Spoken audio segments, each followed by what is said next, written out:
Bonjour à toutes et à tous et bienvenue dans le journal des assemblées annuelles de la BAD. Bonjour Soraya. Bonjour Dominique.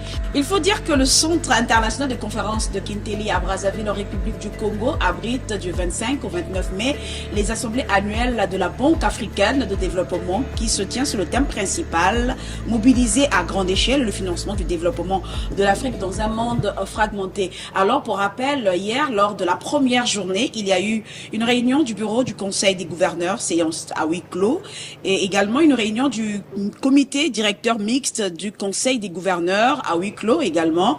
Et il y a également eu le groupe de travail de haut niveau sur la réforme de l'architecture financière à huis clos entre la Banque africaine de développement et la Commission des Nations Unies pour l'Afrique. Et pour boucler la boucle, il y a eu la célébration de la journée de l'Afrique qui est organisée par l'Union africaine tous les 25 mai. Et à l'occasion, le président congolais Denis Sassou Nguesso a annoncé la suppression des visas pour les Africains dès le 1er janvier 2027. Et il faut également noter que c'est l'une des annonces fortes faites dans l'après-midi de ce 25 mai en marge de la journée de l'Afrique.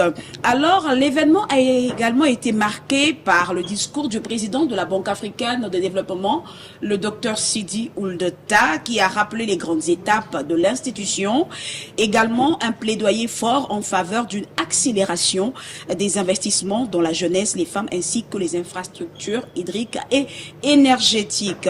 Et donc, toujours dans son allocution, il a rappelé qu'aucune transformation durable du continent ne pourra être obtenue sans une mobilisation massive en faveur des forces vives et des infrastructures essentielles. Mais également dans ce discours, au-delà des impératifs techniques, il dit que l'accès à l'eau et à l'énergie constitue une question de dignité, de liberté, de souveraineté, de sécurité alimentaire et de résilience climatique.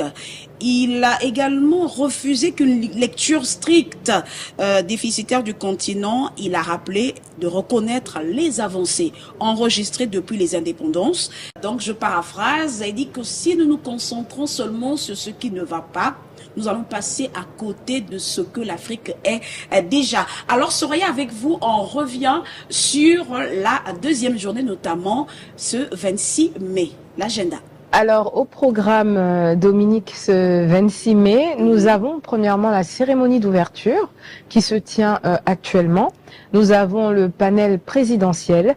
Nous avons une réunion plénière de haut niveau qui est le lancement de l'édition 2026 des perspectives économiques en Afrique sous le thème « Mobiliser des ressources à grande échelle pour le financement du développement de l'Afrique dans un monde fragmenté ». Je rappelle que c'est le thème principal de ces assemblées annuelles. Nous avons aussi la première séance des conseils des gouverneurs et nous avons 8 événements parallèles. Alors, le premier événement parallèle, c'est une table ronde des bailleurs de fonds pour le financement du plan d'investissement du Fonds bleu pour le bassin du Congo. Nous avons aussi une table ronde sur l'épidémie de virus Ebola en RDC et en Ouganda. Nous avons une table ronde encore sur la construction des infrastructures durables et nous avons des discussions sur plusieurs sujets. Alors, le premier sujet, c'est sur le projet de construction du pont route rail Brazzaville-Kinshasa.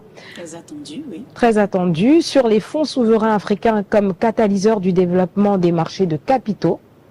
Sur le leadership climatique de l'Afrique, notamment financer la transformation et tracer la voie vers la COP 32.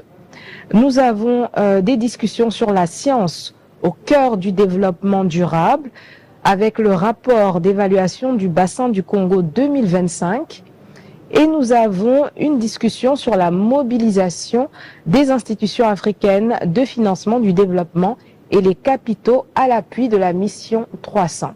Merci beaucoup Soraya pour l'agenda de ce 26 mai. Il faut rappeler que la réunion du Conseil des gouverneurs d'aujourd'hui n'est pas à huis clos. La réunion elle est ouverte au public et vous avez également la possibilité de suivre en direct sur toutes nos plateformes. Et donc, comme je vous l'ai dit, Depuis hier, nous vous faisons vivre les temps forts de ces assemblées annuelles de la Banque africaine de développement jusqu'au soir du 29. Surtout, restez connectés. Merci d'avoir suivi ce JT. Nous donnons rendez-vous pour le bilan de la deuxième journée dans quelques heures.